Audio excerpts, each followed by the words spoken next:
Psalm 133:2, The power of the anointing. Psalm 133:2, It is like the precious oil upon the head, coming down upon the beard, even Aaron's beard, coming down upon the edge of his robes. Perhaps the psalmist has in mind the time when David moved the Ark of the Covenant to the tabernacle on Mount Zion along with the anointing of the high priest to serve in that tabernacle. Picturing David's enthusiasm, it would not be a far stretch to imagine the psalmist envisioning the anointing oil as saturating the priest with love and compassion for his God. As we have read thus far, the psalm is an illustration, in the most picturesque of language, a harmony of a composer's hands, by its gentle and sweet influence regarding its calm and sweet power.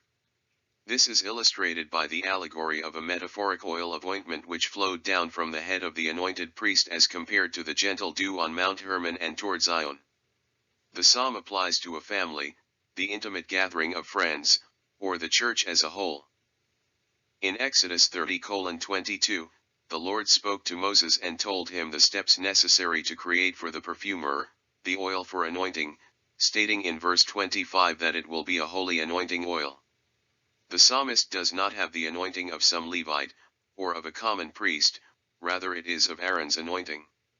We read in Exodus 30, and verse 30, Anoint Aaron and his sons and consecrate them to serve me as priests. 31 Tell the Israelites, this will be my holy anointing oil throughout your generations. That is, which was poured upon the head of the high priest when consecrated to the holy office. 32 It must not be used for ordinary anointing on a person's body, and you must not make anything like it using its formula. It is holy, and it must be holy to you. Anointing with oil was common on festivals and joyous occasions. Psalm 23 remarks, You anoint my head with oil and my cup overflows, so the oil became an emblem for anything joyous and beautiful.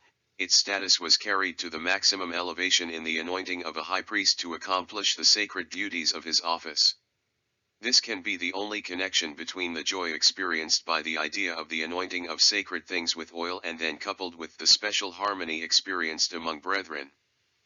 When the psalmist wrote that the oil descended from Aaron's head, down along the beard, and finally onto the garments, he was probably using a hyperbole of the copious state and abundance in God's selection, consecrating the whole person or item since only the head of the high priest was anointed. The anointing would be more applicable to the church if every individual in the assembly were anointed by God's indwelling Holy Spirit, rather than being composed of a mixed multitude.